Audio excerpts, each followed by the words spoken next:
You get this like immense pressure, but it feels like it's in your butt, if that makes sense. Hey guys, thank you so much for joining me. If this is your very first time here, welcome. And if you're returning, hey girl, hey, welcome back. So glad to have you in the building or in the car today. Today, we're mixing it up, sis, and we are doing a car chat. Today, I wanted to chat about childbirth. I know that I have some subscribers here who are having their first child, and I just wanted to go over some of the things that you can expect going into labor through to when you have your baby and you are on your way home. What you can expect, what dad can expect, some things that kind of startled me that I wish I would have known ahead of time, just because sometimes it's nice to hear what it may be like before you actually do it. So that's what we're doing here today. I hope you're excited. I'm excited.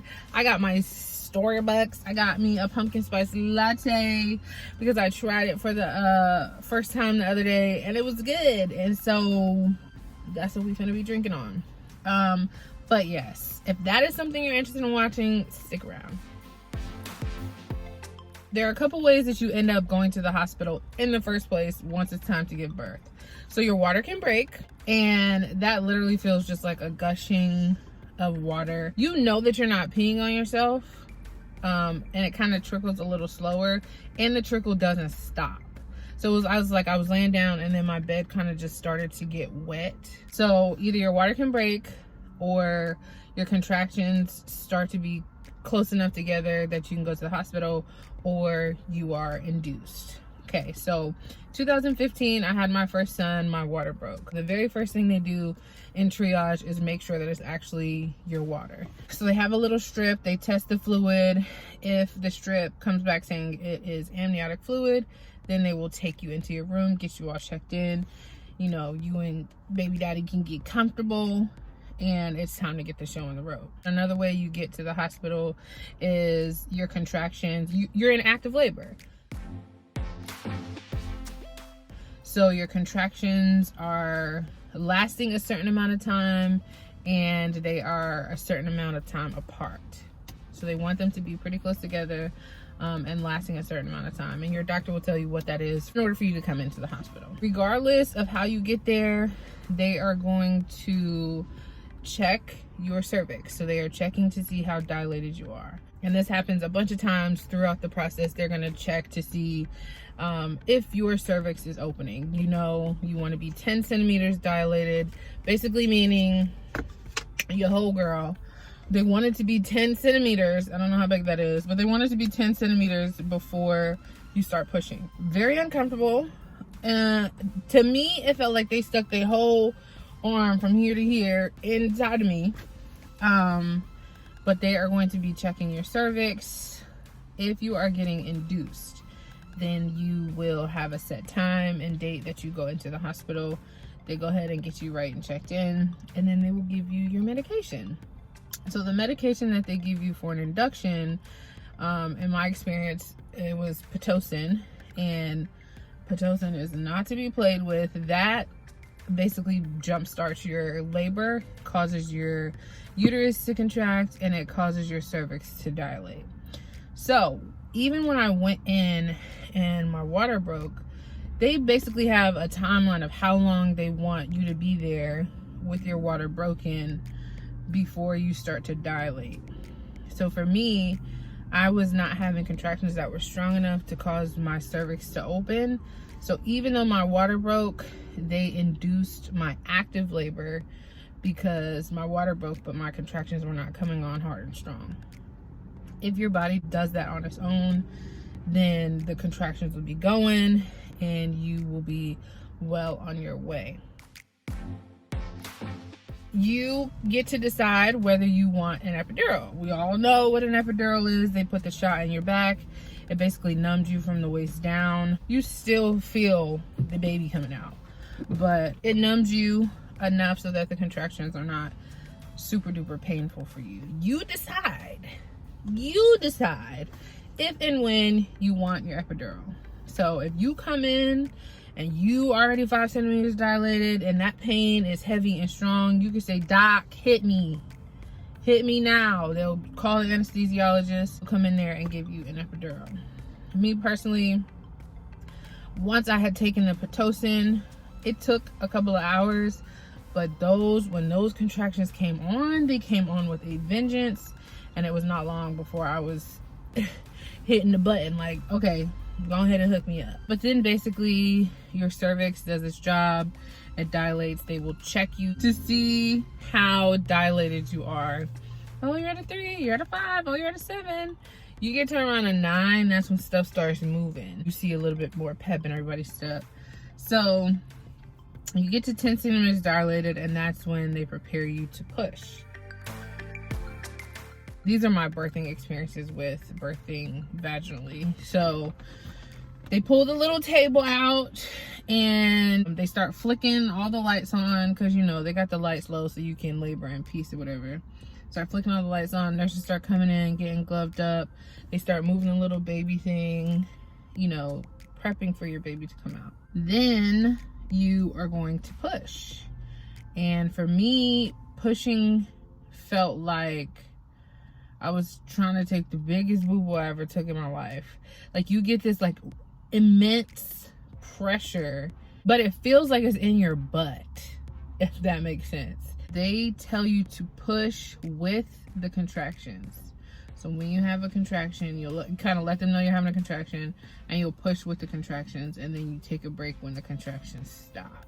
And you kind of go on that pattern until your baby come out. They pull the baby out. They kind of show you the baby. They put the baby on you, and then all the nurses are around wiping the baby off, checking the baby, making sure the baby's okay.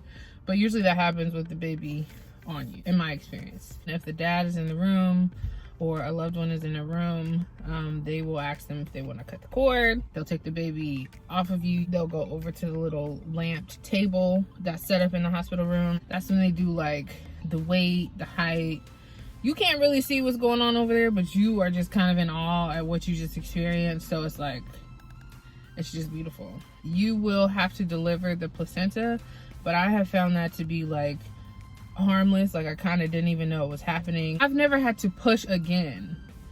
So she would kind of let me know like, okay, we're going to take out the placenta.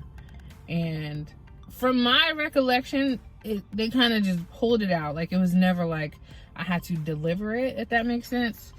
But you know, the placenta is where the baby is while you're pregnant. And so that has to come out of you. So that comes out. It's disgusting. It looks disgusting if you choose to look. It's like the biggest blood clot you've ever seen. It's just like a pool of, it's kind of gross. So as far as like the postpartum period while you're in the hospital, how long they keep you in there, it really depends on your hospital, I feel like. But it's usually like 2 to 3 days total. There are going to be doctors coming in and out, or nurses coming in and out doing different stuff. But for the most part, after you give birth, they kind of just let you rest. Now, there were some things that I was not expecting them to do with my baby after I gave birth that kind of startled me the first time. They do run different tests on your baby. So the baby has a hearing test, I know. I think there might be a vision test, I'm not sure, but for sure there's a hearing test. And with my kids, they basically like put these headphones on them, and they're looking to see if the baby is stimulated at all, to see if the baby can hear. They did end up sticking my baby in the foot. I can't remember what it was for, but I remember just being stunned that the baby was this little and they had to like stick them. I know that they are testing for jaundice. They're testing for different things. So maybe that's what the blood is for. I'm not sure. They're not like drawing blood, but it's kind of like when if you've ever seen somebody take their blood sugar and how they have to like prick their finger and get a little bit of blood out. That's what they do, but they do it on the bottom of their heel. Right before you leave, you'll get to see a pediatrician. The pediatrician will take a look at the baby. They kind of set up your appointment for your baby, because, you know, once the baby is like 3 days old, I think you actually have to take them to the doctor to get checked again. So, if you have a little boy and you decide that you want your son to be circumcised, then they will take the baby out of the room. This, just because I wasn't expecting it at first, was very difficult for me because I don't know, I guess I thought I was gonna be able to like be there or like, but they don't let you go. You can't see it. They kind of take your baby's gone for about an hour, they bring the baby back smelling like Kool-Aid. In my opinion, I think they like sugar the baby up so the baby won't keep crying or whatever, I don't know. But then they bring the baby back to you and you can keep your baby in there with you for the rest of the time. I know back in the day they used to have like a nursery where you could send the baby and get some sleep. In my experience, that's like not a thing anymore. I think if you really need it, you could like ask somebody in the front to hold your baby for a little while. The baby has its own little thing where they can sleep. They don't like for you by any means to sleep with your baby in the bed with you while you're at the hospital.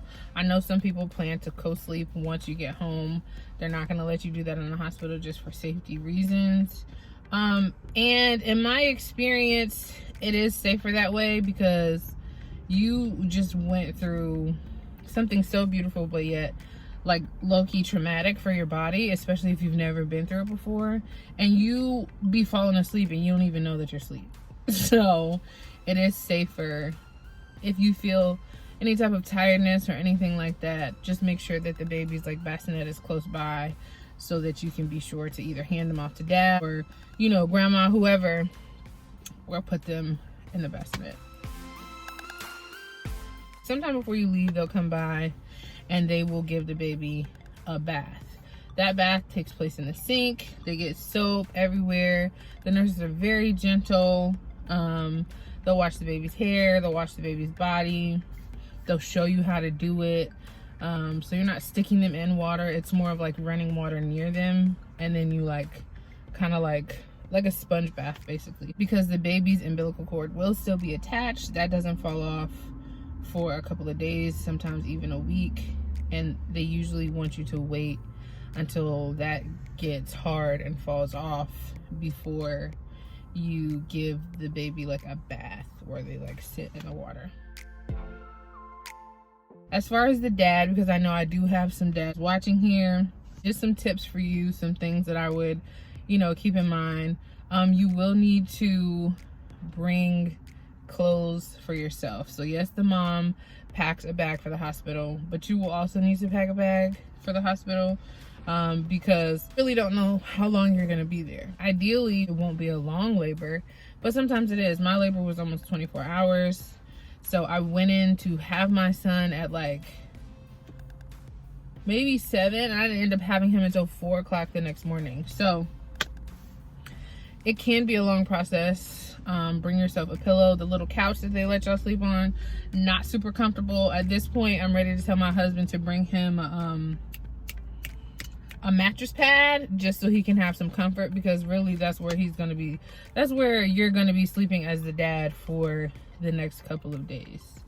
Also, tip for dads, this experience is beautiful and new for the both of you. As far as laboring, just try your best to make your wife or your girlfriend or your significant other, try your best to keep them comfortable. So if that means if there is somebody who comes in the room, and you don't really have to worry about this right now because of coronavirus, so a lot of people can't come in, but if there's somebody in there and they're being loud, or if your wife wants soft music, or if she wants some rap in her ear, like just try to be there and let her know that you're there to support her, whatever she needs. Rub her lower back. That's the spot.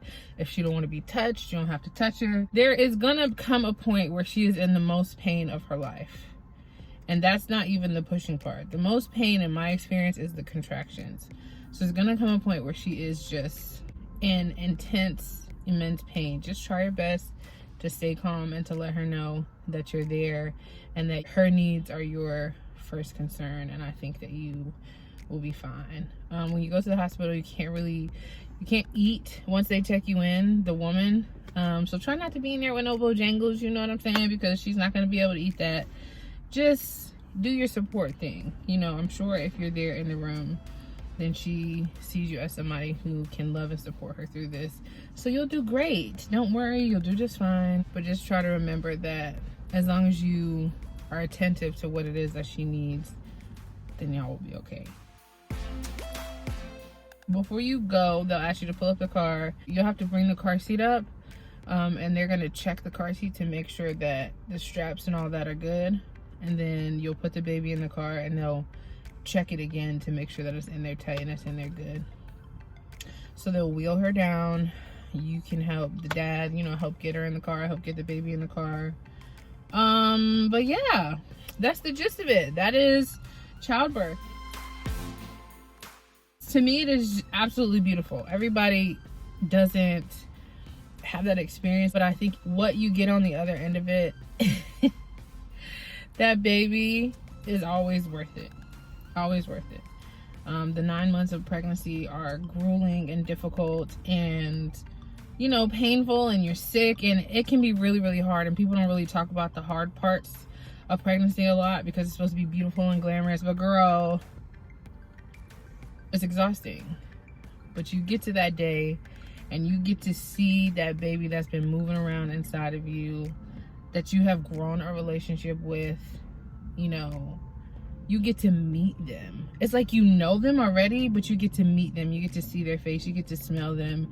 And that is unmatched. 2 best days of my life.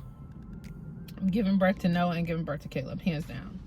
It's just my favorite day in all of life. I also consider my wedding day top 3. It's a beautiful experience, and I honestly think that it is what you make it. I think it's important to have like a plan in mind, but just know that at the end of the day, you're gonna do whatever is best to get that baby out. So if you go in planning not to have medicine, which was my plan the first time around, and then you realize, okay, I think I want some drugs.